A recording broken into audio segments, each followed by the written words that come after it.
Hello guys, welcome back to my channel. তো এই বিভৎস গরমে যদি হাড় হিম করা কোনো আরবান লেজেন্ডের গল্প বলি তাহলে কেমন হয়? টাইটেল আর থাম্বনেলে দেখে নিয়েছো, আজকে আমরা কথা বলবো আরবান লেজেন্ড যার নাম মুনজা। মেন ভিডিও শুরু করার আগে বলে রাখি, ভিডিওটা লাস্টে গিয়ে যদি তোমাদের ভালো লাগে তাহলে কি করতে হবে জানো? অবশ্যই একটা লাইক করে দিও। আর এই ভিডিওটা লাইক টার্গেট হবে 3K অনলি। আর আমার চ্যানেলে যদি প্রথমবার এসে দেখে থাকো তাহলে অবশ্যই সাবস্ক্রাইব করে যেতে ভুলো না, আর পাশে থাকা বেল আইকনটাকেও প্রেস করে দিও, যাতে যখনই কিনা আমি একটা নতুন ভিডিও আপলোড করি তোমাদের কাছে নোটিফিকেশন চলে যায়। আর অবশ্যই কিন্তু কমেন্টটা মাস্ট, ভালো ভালো কমেন্ট করতে ভুলো না, যাতে আমি ভিডিও শেষে তোমাদেরকে শাউট আউট দিতে পারি। আর অ্যাজ ইউজুয়াল এই ভিডিও শেষেও থাকবে শাউট আউট, আগের প্রিভিয়াস ভিডিওটা থেকে আমি শাউট আউট দেবো। তো মিস না করতে হলে পুরো ভিডিওটা এন্ড অবধি দেখতে থাকো। আর ভিডিওটা কিন্তু খুব ইন্টারেস্টিং হতে চলেছে, কারণ সেটা আমি একটু পরে বলছি, তো দেখতে থাকো। তোমাদের এখন অনেকেরই মনে হচ্ছে মুনজা নামটা আমাদের তো চেনা চেনা লাগতেই পারে, কারণ রিসেন্টলি বলিউডে ম্যাডক ফিল্মস প্রোডাকশনের আন্ডারে একটা ফিল্ম বেরিয়েছে যার নাম হচ্ছে মুনজা, যেখান থেকে আমরা স্ত্রীর মতো ভালো হরর মুভি পেয়েছি। মুনজা কিন্তু কোনো সাধারণ মানুষ বা কোনো জিনিস নয়, এই মুনজা হচ্ছে এক আরবান লেজেন্ড, যেটা কিনা এখনো এক্সিস্ট করে। আর এই ঘটনাটা শোনার পর যদি গিয়ে তোমরা ফিল্মটা দেখো তাহলে অনেক বেশি করে রিলেট করতে পারবে গল্পগুলো বা যেগুলো দেখানো হবে স্টোরিতে। তো এই মুনজা আসলে কে? আজকে তোমাদের আমি এমন একটা সত্যি ঘটনা বলবো যেখানে তোমরা ডাইরেক্ট ক্লিয়ারলি বুঝতে পারবে যে এই মুনজা বলে যে ক্রিয়েচারটা বা যে আরবান লেজেন্ডটা রয়েছে সেটা আসলেই কিন্তু এক্সিস্ট করে। যদি না বিশ্বাস হয় তোমরা গুগল করে নিতে পারো, আর এই গল্পটা অবশ্যই লাস্ট অব্দি শুনে তবেই যেও। তো আমরা অনেকেই জানি, অনেকেই দিদা ঠাকুমাদের কাছে শুনে এসেছি যে রাত্রিবেলা কোনো বড় গাছ, যেমন অশ্বত্থ গাছ, বট গাছ, বেল গাছ, কোনো সুগন্ধি ফুলের গাছ, এগুলোর নিচে যেতে নেই। আর এই পিপল নামক যে গাছটা, এই গাছেই কিন্তু এদের বসবাস, মানে মুনজার। এরা রাত্রিবেলা বেরোয় এবং মানুষ শিকার করে। শিকার বলতে যদি কেউ ওখান দিয়ে পাস করে বা হেঁটে যায় বা কোনোভাবে মুনজাকে বিরক্ত করে তাহলে কিন্তু মুনজা তার উপর ভর করে, অথবা বলতে পারো পজেস্ট করে নেয়। যাকে পজেস্ট করে তার এমনই খারাপ অবস্থা হয়, তার মৃত্যু পর্যন্ত হতে পারে। বুঝতেই পারছো কতটা ডেঞ্জারাস একটা আরবান লেজেন্ড। কোনো বাচ্চা ছেলে তার পৈতের 14 দিনের মাথায় যদি কোনোভাবে অ্যাক্সিডেন্টলি বা যে কোনোভাবে মারা যায় তাহলে সে মুনজায় পরিণত হয়। পৈতে জিনিসটা কি? পৈতে হচ্ছে কোনো বাচ্চা যখন জন্মায়, কোনো বাচ্চা শিশু, ছেলে হতে হবে তাকে, সে যদি জন্মায় এবং সে তার পৈতে বলতে হিন্দু ধর্মে যারা যারা রয়েছে তারা জানবে যে আমাদের জন্মানোর পরে প্রথম যে চুলটা কাটা হয়, বা ব্রাহ্মণদের বিশেষ করে পৈতে থাকে, তো ওই চুল কাটার যে প্রথম একটা অনুষ্ঠান টাইপের করা হয়, ওই অনুষ্ঠানটাকেই আর কি এখানে বোঝাতে চেয়েছি পৈতে, ওটাকেই পৈতে বলা হয়। আর বাচ্চা মানে এই নয় যে হেলা ফেলা কিছু বাচ্চা। আমি কেন বলছি যে মুনজাতে তারা পরিণত হয়, কারণ তাদের তখন মরার টাইম নয়, তারা জন্মানোর সাথে সাথে অনেক আশা নিয়ে মারা যায়, সেই জন্য তারা একটা স্পিরিটে পরিণত হয়।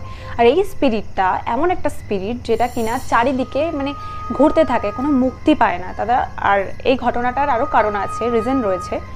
কারণ দেখবে যাদের অপঘাতে মৃত্যু হয়, আমি একটু ডিটেলসে বুঝিয়ে দিই তোমাদের। ধরো দেখবে যাদের নর্মালি যারা মারা গেল, বয়স হলো, এমনি ধরো অনেক বয়স হয়ে গেছে, মারা গেছে, কোনো কষ্ট পেলো না, কিছু পেলো না, এমনিই মারা গেল, তাহলে তো ইটস ওকে। বাট যারা অনেক আশা নিয়ে মারা যায়, যারা হঠাৎ করে মারা যায়, বলে না অপঘাতে মৃত্যু, তো যাদের মরার বয়স হয়নি, যারা সুইসাইড করে, আত্মহত্যা করে, এদের কি হয়, এদের একটা মনের ভেতরে আশা আকাঙ্ক্ষা থেকে যায়। তো তাদের তখন অ্যাকচুয়ালি যাওয়ার সময় হয় না, এই জন্য তাদের মনের ভেতরে যদি এত আশা আকাঙ্ক্ষা থাকে, তাই তারা কি হয়, তাদের আত্মাটা মুক্তি পায় না এবং তারা এই মানে আমাদের এই দুনিয়া ছেড়ে যেতে পারে না, এখানেই আটকে যায়। মুনজা হলো এরকমই একটা স্পিরিট যে কিনা খুবই অল্প বয়সে যদি মারা যায়, অ্যাক্সিডেন্টলি হোক, বললামই নর্মালি হোক, তো তখন তাদের আত্মাটা কিন্তু কোনোভাবেই মুক্তি পায় না। আর পিপল গাছের মধ্যে তারা ঘুরে বেড়ায়, তাদের বসবাস ওই পিপল গাছ হয়। আর এই মুনজা নামে যে স্পিরিটরা, এটা না খুবই চঞ্চল প্রকৃতির হয়, যেহেতু বয়সটা খুবই ছোট, এরা অনেকটাই চঞ্চল প্রকৃতির হয়। আর এরা মানে যেহেতু বাচ্চা হয় বেসিক্যালি, তাই জন্য তারা মানে এতটাই ক্ষতি করতে পারে মানুষের, মানে মেরেও ফেলতে পারে যেরকম বললাম। তাই জন্য প্রাচীনকালে কি করা হয়েছিল, এই পিপল গাছের সাথে ওদেরকে বেঁধে দেওয়া হয়েছিল, যাতে তারা কোনোভাবেই কাউকে বিরক্ত না করতে পারে। আর এই মুনজা এমন একটা স্পিরিট, তোমাকে অকারণে কখনো বিরক্ত করবে না, কখনো জ্বালাবে না তোমাকে। তুমি যদি আগ বাড়িয়ে গিয়ে যদি ওদের কোনো ক্ষতি করো, ওদেরকে বিরক্ত করো, রাগিয়ে দাও, তাহলে কিন্তু মুনজা তোমার পিছু ছাড়বে না সারা জীবনের জন্য। আগেকার দিনে বলা হতো যে তান্ত্রিকরা তাদের বিভিন্ন স্বার্থ সিদ্ধির জন্য এই মুনজা নামক স্পিরিটটাকে ব্যবহার করতো। এটা ডিটেলসে আমি হয়তো বলতে পারবো না, এটাও রিসার্চ করে আমি জানতে পেরেছি।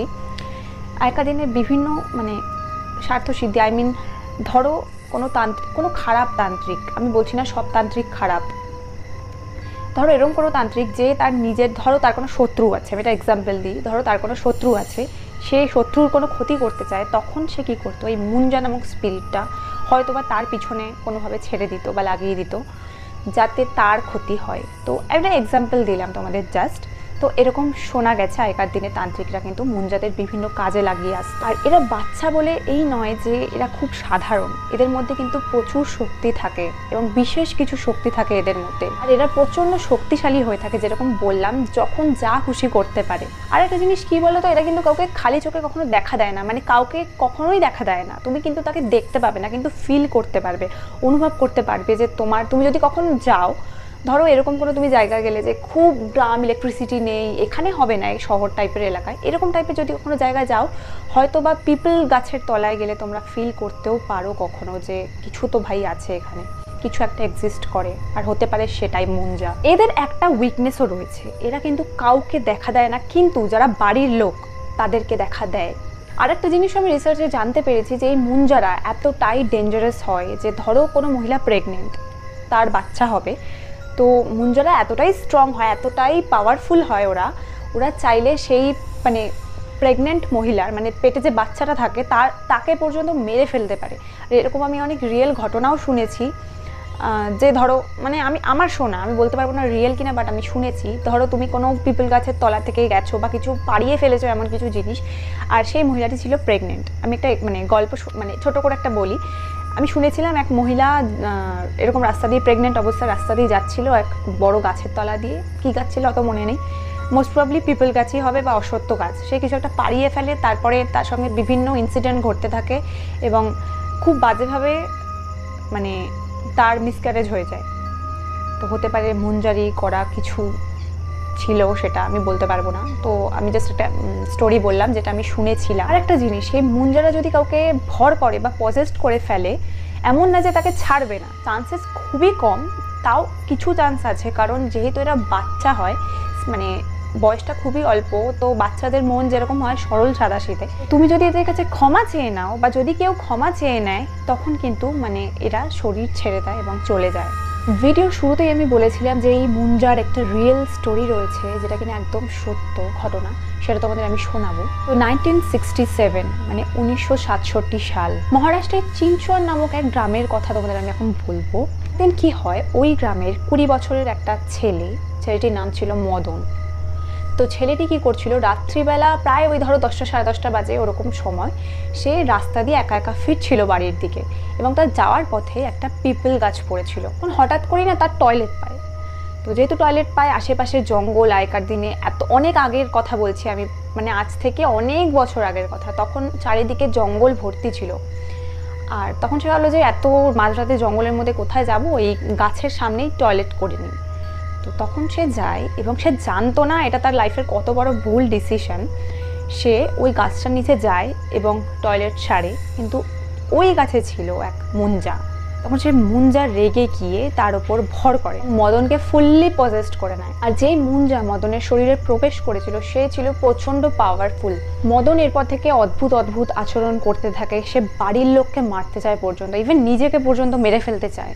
কারণ যখন কোনো স্পিরিট কাউকে পজেসড করে, তার নিজের মধ্যে মানে সে তার নিজের মধ্যে থাকে না, তাকে কন্ট্রোল করে তখন যে তার ওপর তার শরীরে ঢুকেছে, ভর করে যে, মানে পজেসড করে যে। কোনোভাবেই অনেক বছর কেটে যায়, কিন্তু কেউ কোনোভাবে হেল্প করতে পারে না মদনকে, কোনোভাবেই বুঝতে পারে না যে অ্যাকচুয়ালি কোথা থেকে স্পিরিটটা এসছে বা কি হয়েছে তার সঙ্গে আসলে। তো একদিন হঠাৎই তার বাড়ির লোকরা রহস্যময়ভাবে মারা যায় প্রত্যেকে। আর যখন সবাই মারা যায়, আশেপাশের পাড়া প্রতিবেশীরা যখন এসে দরজা খোলে, তখন দেখে প্রত্যেকে মৃত। আর এরপর থেকে কিন্তু মদনের কোথাও কোনো রকম খোঁজ পাওয়া যায় না, বলতে গেলে সে নিখোঁজ হয়ে যায়। তারপর বেশ কিছুদিন পর যখন আশেপাশের লোকজনরা সেই পিপল গাছের নিচ দিয়ে যাচ্ছিল, তখন তারা মদনকে ওই গাছের ওপর বসে থাকতে দেখে। আর কারোর বোঝার বাকি থাকে না যে মদনের সাথে আসলে কি হয়েছিল। তারপর থেকে আশেপাশের লোকজনরা, ওই পাড়ার লোকেরা ওই গাছের সামনে দিয়ে যাতায়াত করা পার্মানেন্টলি বন্ধ করে দেয়, বিশেষ করে রাতে আর ওই জায়গাটা দিয়ে কেউ যেত না। তো এই ছিল সত্যি ঘটনা, রিয়েল মুঞ্জার স্টোরি। আশা করি তোমাদের ভালো লেগেছে, আর ভালো লাগলে অবশ্যই কমেন্ট করে জানাতে ভুলো না তোমরা কি কখনো এরকম কিছু ফিল করেছো, তোমরা কি কখনো মুঞ্জাকে ফিল করেছো। চলো এবার আমরা চলে যাব শাউট আউটে। আজকে ফার্স্ট শাউট আউট নাম হচ্ছে সুইটি লাভস। লিখেছো দিদির রিকোয়েস্ট আছে প্লিজ উইজা বোর্ডের মাধ্যমে সুশান্ত সিং রাজপুত এর ঘোস্টকে ডাকো প্লিজ, তোমার ভিডিওগুলো খুব ভালো লাগে। Thank you so much Sweety comment করার জন্য। আর এইরকম চ্যালেঞ্জ আমি কখনো করিনি, উইজা বোর্ড খেলিনি আমি কখনো, অবশ্যই ফিউচারে ট্রাই করব, তো স্টে টিউন। নেক্সট কমেন্ট চয়ন ভৌমিক লিখেছো দিদি, হ্যালো দিদি, অনেক দিন পর আসলাম তোমার চ্যানেলে, আজকে রাত্রে তোমার সব ইউটিউব ভিডিও দেখে শেষ করব, অনেক ভিডিও মিস হয়ে গেছে। থ্যাংক ইউ সো মাচ, এতগুলো মানে ভিডিও বসে বসে, জানি তুমি দেখেছো কিনা, বাট বলছো যখন নিশ্চয়ই দেখেছো। থ্যাংক ইউ সো মাচ সব ভিডিওগুলো দেখার জন্য। নেক্সট কমেন্ট শিল্পী বেগম লিখেছো দিদি তোমার ভিডিও বেস্ট ভিডিও, আমি তোমার ভিডিও অপেক্ষায় থাকি আর পরের ভিডিওর অপেক্ষায় থাকবো, তাড়াতাড়ি দিও দিদি। আমার নাম হচ্ছে Lamisha, love from Bangladesh. Thank you so much Lamisha এত সুন্দর একটা কমেন্ট করার জন্য। নেক্সট কমেন্ট বিটিএস উইথ সুজানা লিখেছো দিদি খুব ভয় ছিল, গল্পটা দারুণ লাগে তোমার সব ভিডিও, আমি অনেক আগে থেকে তোমার সাবস্ক্রাইবার, প্লিজ পরের ভিডিওতে আমার নামটা নিও please please. Thank you so much Sujana comment করার জন্য। আর আজকের video last comment Jannatul Rahman লিখেছো আপু আমার নাম জান্নাতুল রহমান নিধি, ওকে নিধি তুমি লিখেছো তোমার সব ভিডিওগুলো, আমি তোমার সব ভিডিও দেখি, তুমি আমার নামটা কোনো ভিডিওতে নাও না, তাই মন খারাপ করে থাকি, আমার সাথে অনেক ভৌতিক ঘটনা ঘটেছে, তাই ভাবলাম ইনস্টাগ্রামে ভৌতিক ঘটনা লিখে পাঠাবো, আশা করি তুমি ঘটনাটা তোমার ভিডিওর মাধ্যমে সবার সামনে তুলে ধরবে, আর আমার ঘটনাটা আশা করি তোমাদের ভালো লাগবে, অনেক ভয়ঙ্কর লাগবে। থ্যাংক ইউ সো মাচ নিধি এত সুন্দর একটা কমেন্ট করার জন্য। আর বলে রাখা ভালো, এই সূত্রে তোমরা অবশ্যই আমাকে স্টোরি পাঠাতে পারো, তোমাদের সাথে ঘটা সত্যি ভৌতিক ঘটনা, একদম রিয়েল হতে হবে ঘটনাগুলো, আর আমার পড়ে যদি ভালো লাগে আমি অবশ্যই পড়ে শোনাবো, তার জন্য একটু ওয়েট করে থাকতে হবে, গল্পগুলো পড়তে যেহেতু টাইম লাগে, একটু সময় লাগছে, বাট যে গল্পগুলো বেস্ট হবে সেগুলো কিন্তু আমি অবশ্যই শেয়ার করব তোমাদের সঙ্গে, ওকে। আর গল্প পাঠাবে তোমরা কোথায়, অবশ্যই ইনস্টাগ্রামে আর ফেসবুকে আমাকে মেসেঞ্জারে সুন্দর করে গল্পটা লিখে পাঠাও, অবশ্যই লিখে পাঠিও, আমি অবশ্যই শুনবো। আজকের মতো এতটাই, আশা করি ঘটনাটা তোমাদের খুব ভালো লেগেছে, ভালো লাগলে কমেন্ট করো, শেয়ার করো, সাবস্ক্রাইব করতে ভুলো না চ্যানেলটা, লাইক করে দিও ভিডিওটা। তো চলো আজকের মতো এতটাই, নেক্সট একটা খুব ইন্টারেস্টিং ভিডিও নিয়ে শীঘ্রই চলে আসবো, ততক্ষণ পর্যন্ত ভালো থেকো, সুস্থ থেকো, টিল দেন বাই।